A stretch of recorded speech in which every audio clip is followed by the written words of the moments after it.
சாயிராம். யாரையுமே துன்பப்படுத்தவே கூடாது என்று நினைக்கும் பொழுதுதான் யாராவது நம் மனதை கடுமையாக காயப்படுத்தி துன்பத்தில் தள்ளிவிடுகிறார்கள் என்பதுதான் உண்மையிலும் உண்மை. இருந்தாலும் துன்பம்தான் வாழ்வின் ஆழத்தையும் சில உண்மையான மனிதர்களின் அன்பையும் அடையாளம் காட்டுகிறது என்பதை புரிந்து கொண்டு செயல்படலாம். தைரியமாக இருக்கலாம். நமக்கானது நம்மிடம் வந்து சேரும் என்ற நம்பிக்கையோடு இருக்கலாம். ஜெய் சாயிராம். ஜெய் ஜெய் சாயிராம். நம்ம சாயன்பர்கள் எல்லாரும் எப்படி இருக்கீங்க? எல்லாரும் நல்லா இருப்போம். ஓம் சாயிராம். என் அன்பு பிரியமே, இது உனக்கான சுப வாக்குதான் என் பிரியமே. இந்த மங்களகரமான சுப நாளில் உனக்கான சுப வாக்கை உன்னிடம் சேர்ப்பதற்காகவே உன்னை தேடி உன் அப்பா வந்திருக்கிறேன். நீ தேடும் உறவை, நீ இத்தனை காலமாக எதிர்பார்த்து காத்து கொண்டிருக்கும் அந்த உறவை, உன் மனம் விரும்பிய அந்த உறவை உன்னிடமே நான் கொண்டு வந்து சேர்க்கப் போகிறேன். உனக்காக யாரும் இல்லை என்ற வலியை விட உனக்காக சிலர் இருந்தும் இல்லை என்கிற வலி கொஞ்சம் அதிகம்தான் என் பிரியமே. கொஞ்சம் அதிகமானதுதான். நீ எவ்வளவு வலியை அனுபவித்திருக்கிறாய் என்று நீ சொல்லாமலேயே எனக்கு நன்றாகவே தெரியும். சுயநலம் படைத்தவர்களே இந்த உலகில் அதிகமாக வேதனையை அனுபவித்து கொண்டிருக்கிறார்கள். அதே போல சுயநலம் இல்லாதவர்கள் மிக மிக மேலான வாழ்வு அனுபவித்து கொண்டிருக்கிறார்கள் என்பதை புரிந்து கொள். எந்த சூழ்நிலையிலும் சுயநலவதியாக மட்டும் இருந்து விடாதே. எப்பொழுதுமே சுயநலமற்றவனாக இருக்க பழகு. மற்றவர்களுக்கு உன்னால் முடிந்த உதவிகளை செய்து கொண்டே இரு. தேவைப்படுபவர்களுக்கு உனக்கு உதவி செய்வதற்காக அந்த இறைவன் வாய்ப்பு கொடுத்திருக்கிறார் என்ற உண்மையை புரிந்து கொண்டு உதவியை தேவைப்படுபவர்களுக்கு தேவையான நேரத்தில் செய்து கொண்டே இரு. அதற்கு பிரதிபலனாக நீ எதிர்பார்க்கும் அந்த நல்ல நிகழ்வு நீ எதிர்பாராத நேரத்தில் உன்னை தேடி வரும் சர்வ நிச்சயமாக. மற்றவர்களுக்கு உதவி செய்யும் பொழுதுதான் இன்னும் வளர்ந்து அந்த உதவி மீண்டும் உன்னிடமே வந்து சேரும் என்பதை புரிந்து கொள். உன்னுடைய பேச்சால் 1000 பேரை நீ சிரிக்க வைப்பதில் ஒரு பெருமையும் இல்லை என் பிரியமே. எந்த ஒரு பெருமையுமே இல்லை. உன்னுடைய நினைவுகளால் ஒருவரையாவது புன்னகைக்க வைப்பதுதான் மிக மிக பெருமை. எனவே உன்னால் முடிந்தவரை மற்றவர்களுக்கு புன்னகையை கொடுக்க பழகு. முதல் முறை போலவே 2வது முறையும் ஒருவரால் நீ காயப்படுகிறாய் என்றால் தவறு அவர்கள் மீது அல்ல என் பிரியமே. தவறு உன் மீதுதான் என்பதை, முழுவதுமாக அந்த தவறு உன் மீதுதான் என்பதை தீர்க்கமாக புரிந்து கொள். ஆம் என் பிள்ளையே, அவர்களாக கேட்டால் மட்டுமே எதுவாக இருந்தாலும் கொடுக்க பழகு. அது பணமாக இருந்தாலும் சரி, பாசமாக இருந்தாலும் சரி. பாசத்தை புரியாதவர்களுக்கு கொடுப்பதால் எந்த ஒரு புரோஜனமுமே இல்லை. அதே போல உன் மனதிற்கு பிடித்த அந்த உறவு எதுவாக இருந்தாலும் மறந்தும் கூட அவர்கள் மனதை காயப்படுத்த எண்ணாதே. அவர்களாகவே காயப்படுத்தினாலும் கூட நீ மீண்டும் பழிவாங்க வேண்டும் என்ற எண்ணத்தை உன் மனதில் எடுத்துக்கொள்ளாதே. உன்னை விட்டு அந்த உறவு விலகினாலும் கூட உன்னுடைய உண்மையான அன்பை புரிந்து கொண்டு மீண்டும் உன்னை வந்து சேரும் அந்த நேரம் உனக்காகவே காத்திருக்கும் என்ற நம்பிக்கையோடு இரு. உனக்கு என்று எழுதப்பட்டது ஏதாவது ஒரு ரூபத்தில் நிச்சயமாக உன்னை வந்து சேர்ந்தே தீரும் என்பதுதான் நிதர்சனமான உண்மை. நீ எதிர்பார்ப்பதை விட எதிர்பாராத நேரத்தில் அந்த நிகழ்வு உன் வாழ்வில் நிகழும். நிச்சயமாக நிகழும். உனக்கு துணையாக நான் உனக்காக இங்கு வேலை செய்து கொண்டிருக்கிறேன் என் பிரியமே.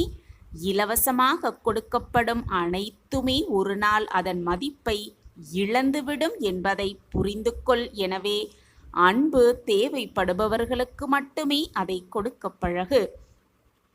மற்றவர்களால் நீ துன்பப்படும் பொழுதுதான் உனது ஞானத்தின் கதவுகளே திறக்கப்படுகிறது. முகமூடி அணிந்த சில போலியான உறவுகளின் போலியான ஆறுதல்கள் திரும்பவும் உன்னுடைய ஞானத்தின் கதவை மூடிவிடுகிறது என்பதை எப்பொழுதுதான் புரிந்து கொள்ளப் போகிறாய்? நல்லவனை வீழ்த்த தரம் குறைந்த நபர்கள் கையில் எடுக்கும் ஒரே ஒரு ஆயுதம் என்ன தெரியுமா? பொய்யான விமர்சனங்களும் தரம் குறைந்த புரளிகளும் தான். அதை அப்படியே நம்பிவிடாதே. உன்னை சுற்றி இருப்பவர்கள் உன்னை போல் எப்பொழுதும் நல்லவர்களாகவே இருப்பார்கள் என்று மட்டும் நினைத்து விடாதே. யார் எப்படிப்பட்டவர்கள் என்பதை ஆராய்ந்து சிந்தித்து அவர்களோடு பழக்கத்தை வைத்துக்கொள். பின் பழகிவிட்டு என்னை ஏமாற்றிவிட்டார்களே, என்னை உதறி செய்துவிட்டு சென்று விட்டார்களே என்று என்னிடமே வந்து கண்ணீர் சிந்தாதே. நீ சிந்திய கண்ணீர் எல்லாமே போதும். இனி உன் வாழ்வில் மாற்றங்கள் மாற்றத்தக்க அதிசயங்களாகவே நடைபெறப் போகிறது. நீ நீ பல காலமாக எதிர்பார்த்த அந்த உறவை நான் உன்னிடம் கொண்டு வந்து சேர்க்கப் போகிறேன். இனி உன் வாழ்வு சந்தோஷமாகவும் மன நிறைவோடும் அமையப் போகிறது. உன் கண்களில் வரும் ஆனந்த கண்ணீரை பார்க்க நான் ஆவலோடு காத்து கொண்டிருக்கிறேன் என் பிள்ளையே. ஆவலோடு இருக்கிறேன் உன் முகத்தில் அந்த புன்னகையை காண. எப்பொழுதுமே உன்னுடைய தவறுகளை சுட்டி காட்டும் உறவுகளை மிக அருகில் வைத்துக்கொள். உன்னுடைய தவறுகளை குத்தி காட்டும் உறவுகளை கொஞ்சம் தூரத்திலேயே வைத்திருக்க பழகு. அதுதான் உண்மையான உறவு. உன் குறைகளை சுட்டி காட்டும் உறவுதான் உண்மையான உறவு என்பதை புரிந்து கொள். சிலரை எவ்வளவுதான் நீ உயிராக நேசித்தாலும் ஒரு கட்டத்தில் அவர்களுக்கு சலித்துதான் போய்விடுகிறது. உன்னுடைய அன்பும் கூட. அந்த சலிப்பு யார் ஒருவரிடத்தில் இல்லாமல் இருக்கிறதோ அவர்கள்தான் உனக்கான உண்மையான உறவு என்பதை புரிந்து கொள். அந்த உறவு கிடைத்தால் மறந்தும் கூட அவர்களை வெறுத்து விடாதே. என் அன்பு பிரியமே, உனக்கென்று சொந்த அனுபவங்கள் கிடைக்காத வரை யாருடைய அறிவுரையையும் எளிதில் ஏற்கவே கூடாது என்று உன் மனதில் தீர்க்கமான ஒரு முடிவை எடுத்துவிடு. ஆம் என் குழந்தையே, நீ கொடுக்கும் அன்பிற்கும் மதிப்பில்லாத இடத்தில் நீ அன்பை கொடுப்பதை நிறுத்தி கொள்வதுதான் உனக்கு மதிப்பு என்பதையும் புரிந்து கொள். என் அன்பு பிரியமே, உரிமையே இல்லாத இடங்களில் ஊமையாய் நின்று கொண்டிருப்பதை விட வீரமாக அங்கிருந்து வெளியேறி விடுவது மிக மிக நல்லது. அதை புரிந்து கொள். எங்கே உன்னுடைய பேச்சும் உன்னுடைய வார்த்தைகளும் காதில் வாங்கப்படாமல் இருக்கிறதோ அந்த இடத்தில் பேசுவதை முதலில் நிறுத்திவிடு. அந்த இடத்திலிருந்து நகர்ந்து விடு. இதுவும் கடந்து போகும் என்று எப்பொழுதும் காத்து கொண்டே இருக்காதே. சில பிரச்சனைகளை நீதான் கடந்து போக வேண்டும். நீதான் கடந்து போக வேண்டும். இல்லையென்றால் அது உன்னை எங்கோ கடத்தி போய்விடும். இதுதான் உண்மையிலும் உண்மை. மற்றவர்களை சந்தோஷப்படுத்திக் கொண்டே இரு. உன் வாழ்க்கையில் நீ மகிழ்ச்சிகரமான வாழ்க்கையை நிச்சயமாக வாழ்வாய். செயலை செய்வதற்கு மட்டுமே உனக்கு அதிகாரம் இருக்கிறது என் பிள்ளையே. பலனில் ஒருபோதும் உனக்கு அதிகாரமே இல்லை. பலன் என்பது இல்லவே இல்லை என்பதை நினைத்து கொண்டு நீ செயலை செய்து கொண்டே இரு. பலனின் மீது ஆசை கூட வைத்து விடாதே. செயல் செய்வதில் நம்பிக்கையின்மையும் இல்லாமல் பார்த்துக்கொள். நம்பிக்கையோடு நீ செய்யும் செயலை செய்து கொண்டே இரு. உனக்கானது நிச்சயமாக உன்னை வந்து சேரும். உனக்கு என்று எழுதப்பட்டது நிச்சயமாக உனக்குத்தான். யார் தடுத்தாலும் அதை உன்னிடம் இருந்து பறிக்கும் உரிமையை நான் அவர்களுக்கு கொடுக்கவே மாட்டேன். யாராவது உன்னை ஒதுக்கி வைத்தால் கவலையே படாதே. கவலை எதற்கு உனக்கு? யார் உன்னை எந்த தூரத்தில் வைக்கிறார்களோ அந்த தூரத்தில் வாழ கற்றுக்கொள். அதனால் ஒரு நஷ்டமும் இல்லை உனக்கு. உன்னை ஒதுக்கி வைத்தவர்களுக்குத்தான் நஷ்டம் என்று தீர்க்கமாக சிந்தனையோடு இரு. உன்னோடு நான் எப்பொழுதும் இருந்து கொண்டுதானே இருக்கிறேன். பின் ஏன் உன் மனதில்தான் இத்தனை கவலை? நீ எதிர்பார்க்கும் பாசம் ஓரிடத்தில் தடைப்பட்டால் அதனால் ஏற்படும் வலி அதிகமாகத்தான் இருக்கும். ஆனால் அதை நீ உன்னை பக்குவப்படுத்ததான் பயன்படுத்திக் கொள்ள வேண்டுமே தவிர மனதை ரணப்படுத்திக் கொள்ள பயன்படுத்திக் கொள்ளவே கூடாது. அதை செய்வது கொஞ்சம் கடினம்தான், ஆனால் அதுதான் நிரந்தர தீர்வாகவே இருக்கும். எனவே தீர்க்கமான மனநிலையோடு இரு. எதை செய்தாலும் தீர்க்கமான சிந்தனை செய்துவிட்டு செய்ய துவங்கு. அப்பொழுது நீ நினைப்பதற்கு மேலாக உன் வாழ்க்கையில் எல்லாம் ஒரு நாள் நிச்சயமாக மாறும். எது வந்தாலும் அப்படியே ஏற்றுக்கொள்ள பழகிக்கொள். முடியவில்லை என்றால் அப்படியே கடந்து போக பழகிக்கொள். காலங்கள் மாறினாலும் காட்சிகள் மாறினாலும் நான் கண்ட நோக்கத்தையும் நான் எதிர்கொண்ட வைராக்கியத்தையும் எப்பொழுதும் மீறமாட்டேன் என்ற நம்பிக்கை உன் மனதில் இருந்தால் போதும், நீ நினைப்பது எல்லாமே உனக்கு சாத்தியமாகும். எந்த காலத்தில் உன்னுடைய புத்தியானது தேவையில்லாததை சிந்திக்கிறதோ அப்பொழுது உன் வாழ்வில் நீ வெற்றியடைவதற்கான சாத்தியக்கூறுகள் மிக மிக குறைந்து கொண்டிருக்கிறது என்றுதான் அர்த்தம். எதையுமே பேசுவதற்கு முன்பு கவனமாக பேசப் பழகு. பேசிய பின் வருந்துவதால் எந்த ஒரு பலனுமே இல்லை. பேசுவதற்கு முன் 1000 முறை சிந்தனை செய்து பார். அப்பொழுதுதான் மற்றவர்களுக்கு எந்த கஷ்டமும் விளையாதபடி உன்னால் வாழ்க்கையை நகர்த்தி செல்ல முடியும். விவாதங்கள், மோதல்கள், பிரச்சனைகள், கஷ்டங்கள், போராட்டங்கள் எதையுமே கண்டு நீ பயப்பட வேண்டிய அவசியமே இல்லை. வானமே இடிந்தாலும் அதிலிருந்து புதிய உலகம் பிறக்கத்தான் செய்யும். வாழ்க்கை இப்படித்தான். அந்த வாழ்க்கையை வாழ்ந்துதான் காட்ட வேண்டும். கஷ்டமாக இருக்கிறதே என்று உன் வாழ்க்கையை நீ அப்படியே விட்டுவிட முடியுமா என்ன? நிச்சயமாக நீதான் வாழ்ந்தாக வேண்டும். உன் வாழ்க்கை உனக்குத்தான். என் பிரச்சனைகளை என் உதடுகள் அறிவதே இல்லை, அவை என்றும் சிரித்து கொண்டேதான் இருக்கும் என்று நம்பிக்கையோடு இரு. எப்பொழுதுமே உன் மனதில் ஒரு புன்னகையை வளர்த்து கொண்டே இரு. நீ நம்பவே முடியாத அதிசயங்களும் அற்புதங்களும் உன் வாழ்வில் நடக்கும். நீ எதிர்பாராத நேரத்தில் உன் வாழ்வில் அது நிச்சயமாக நடக்கும். ஆசைப்படுவதை மறந்துவிடு. ஆனால் எதை நினைத்து ஆசைப்பட்டாயோ அதை எப்பொழுதும் மறந்து விடாதே. மறந்தும் கூட மறந்து விடாதே. அப்பொழுதுதான் நீ ஆசைப்பட்டதை நிறைவேறுவதற்கான அத்தனை வழிகளும் உன் கண்களுக்கு தென்படும். ஒன்றை நன்றாக புரிந்து கொள் என் பிள்ளையே. கண்ணாடிதான் உன் சிறந்த நண்பனாக இருக்கும். ஏனென்றால் நீ அழும்போது அது ஒருபோதும் சிரித்ததே இல்லை. எனவே போராட்டமாக இருக்கும் சமயத்தில் உன் மனதை நிதானமாக வைத்துக்கொண்டு நாம் செய்வது சரியா என்பதை உன் கண்ணாடியில் முன்னின்று சிந்தித்துப் பார். அதுவே உனக்கு சொல்லும் உன் வாழ்க்கையில் நீ அடுத்து செய்ய வேண்டிய விஷயம் என்னவென்று. நீண்ட காலமாக சாயப்பாவிடம் வைத்த வேண்டுதல் எதுவுமே பலிக்கவில்லை.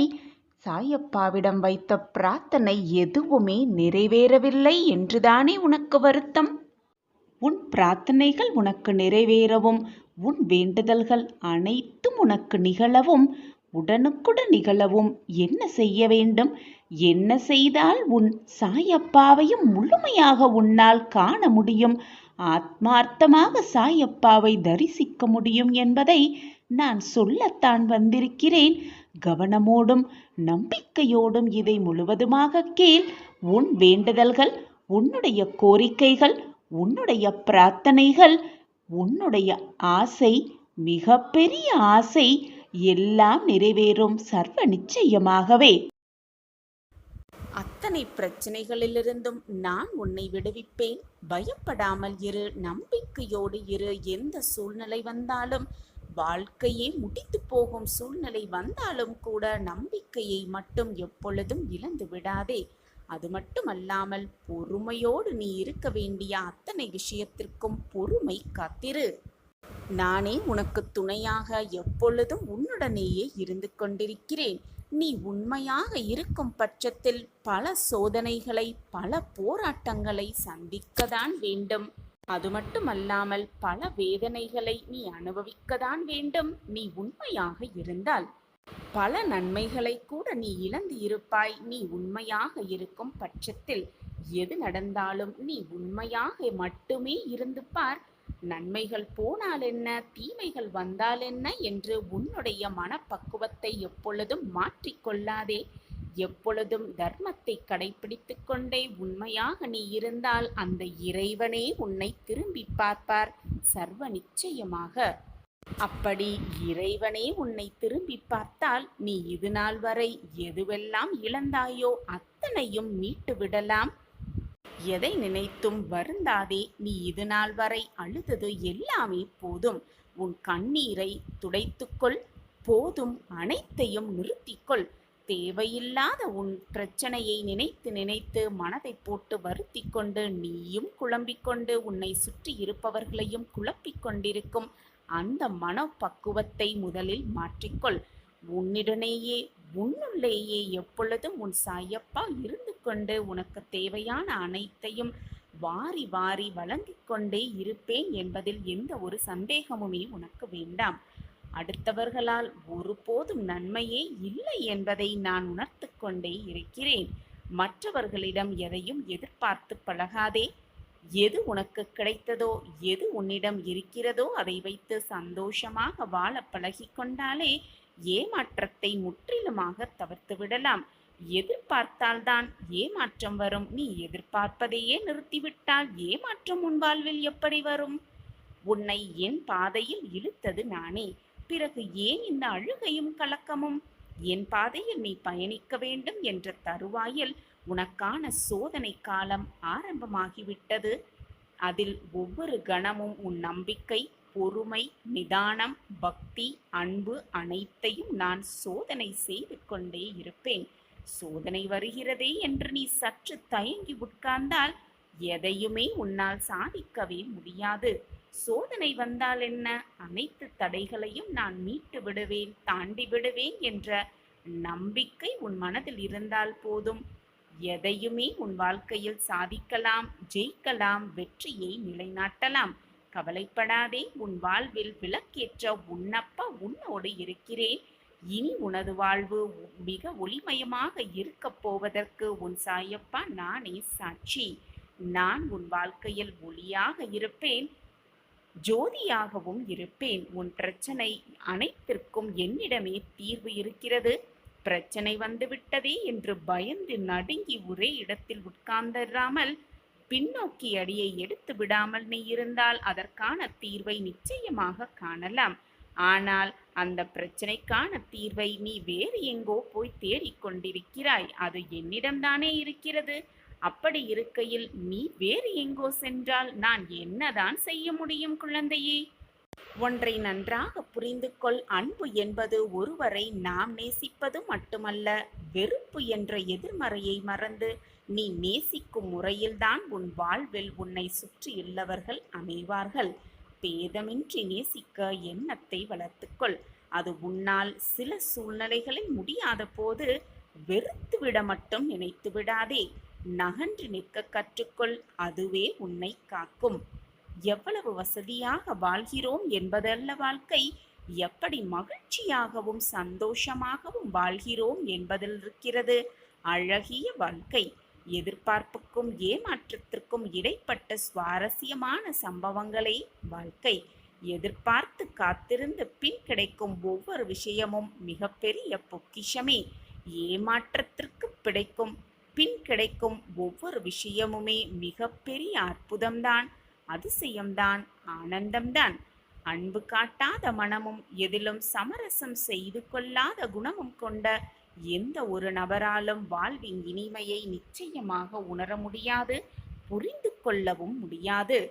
இதுதான் சாயிநாதரை நான் தேடிய சந்தோஷம் என்று நீயே என்னிடம் வந்து கண்ணீரோடு நன்றி சொல்லத்தான் போகிறாய். என் பிள்ளையே, உன்னை ஆனந்தமாகவும் சந்தோஷமாகவும் வைத்துக் கொள்வதுதான் இந்த சாயியின் வேலை. இதோ இப்பொழுதே இந்த நொடியே நீ தேடிய சந்தோஷத்தை உன்னிடம் கொடுக்கவே உன் சாயப்பா வந்திருக்கிறேன். இப்பொழுது நான் கூறுவதை முழுவதுமாகவும் நம்பிக்கையோடும் தீராத பக்தியோடும் கேள். நிச்சயமாக இதனுடைய முடிவில் உன் முகத்தில் ஒரு புன்னகை எழும். கலங்காதே, கண்ணீரை வீணடிக்காதே. உன் கடினமான காத்திருப்புக்கும் பொறுமைக்கும் நீ விரும்பிய பரிசை மகிழ்ச்சியாக வந்து உன் சாயப்பாவிடம் வந்து வேண்டிய வரத்தை அள்ளி அள்ளி பெற்றுக்கொள். எனவே இனி கவலையே வேண்டாம். நான் கொடுப்பதெல்லாம் நன்மைக்கே நினைத்து நான் கொடுப்பதை, உன் அப்பா கொடுப்பதை பக்தி சிரத்தையோடு நம்பிக்கையோடு மகிழ்ச்சியோடு அதை வாங்கிக் கொள்ள வேண்டும். இதுதான் உன் சாயப்பாவின் ஆசையும் கூட. கலங்காதே என் கண்மணியே, உன் அப்பா நான் இருக்கிறேன். இதுவரை உன் வாழ்க்கையில் நிகழ்ந்த சோதனையெல்லாம் உன்னை விட்டு விலகி மகிழ்ச்சி, சந்தோஷம், ஆனந்தம் எல்லாம் ஒன்று கூடும் நேரம் எல்லாம் கனிந்து இருக்கிறது. இந்த நேரத்தில் வீணாக உன் மனதை போட்டு குழப்பிக் கொள்ளாதே. உன்னுடைய வேண்டுதல் என் காதுகளுக்கு எட்டிவிட்டது. உன் கண்ணீர் என் பாதத்தை நினைத்து விட்டது. இனி வேண்டிய வரத்தை வந்து பெற்றுக்கொள் சந்தோஷமாக.